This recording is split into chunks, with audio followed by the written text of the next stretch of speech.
আজ আমি তোমাদের সঙ্গে শেয়ার করছি oats cookies. Hello everyone, welcome to my YouTube channel. তো কিভাবে আমি ডোটা বানিয়েছি সেটা আমি তোমাদের সঙ্গে আজকে শেয়ার করলাম না, তবে তারপরের সমস্ত প্রসেসিংই শেয়ার করছি।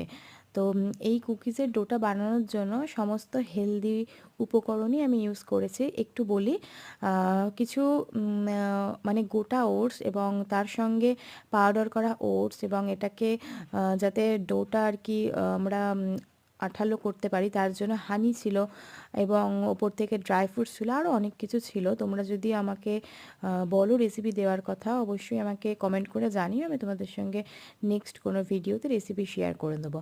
তো যাই হোক, আমি এটা ওটিজিতে বেক করেছিলাম, গ্যাসেও বেক করা যায়। কুকিজটা ঠান্ডা হওয়ার সঙ্গে সঙ্গে শক্ত হয়ে যায়, একটু সময় লাগে, প্রথমে একটু নরমই থাকে। খেতে কিন্তু খুবই ভালো হয় এবং শরীরের পক্ষে কোনো অস্বাস্থ্যকর কিছুই নয়। তো থ্যাংক ইউ ফর ওয়াচিং। ভালো লাগলে প্লিজ